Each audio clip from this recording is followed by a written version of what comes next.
Many experts have been warning for years now that a civil war is impending. But I believe that our reality is actually worse than that. In a civil war, there are two sides fighting. Here in Europe, only one side is.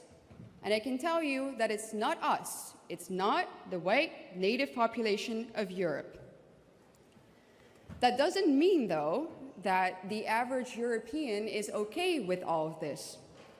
We are trying to constitute change through the official channels, but so far with no luck.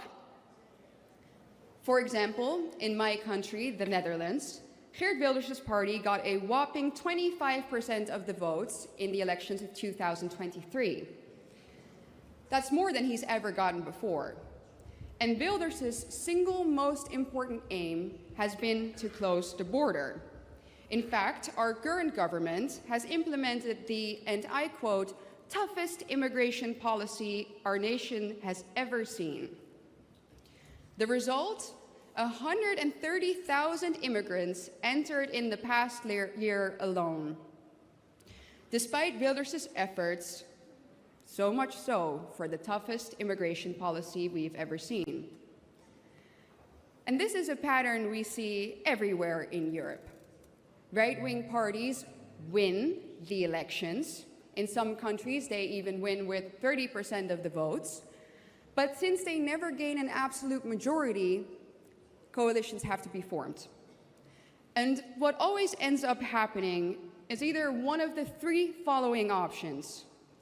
Option A, despite the right wing winning, the centrist parties then say, oh no, but that party is too extreme for us and we don't want to form a coalition with them. Or option B, even if a coalition does get formed, the policies get watered down so much so that nobody gets what they voted for. Or C, and this is something that we see increasingly often in Europe, the legal system steps in and thwarts all true right-wing efforts by deeming the policies to be in violation of European law and human rights. And I haven't even come to the fact that our legal system is also targeting individuals at an exceptionally fast rate.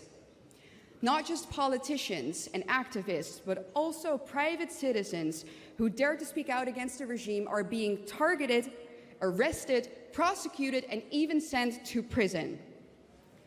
Keir Starmer, also known as Two-Tier Keir, is an absolute master at that. He is turning the UK into one of the most free countries in Europe. Right now, he's even looking to introduce sentencing guidelines under which white men will be punished harsher than women and minorities. Ladies and gentlemen, last time I checked, there is a word for that: apartheid.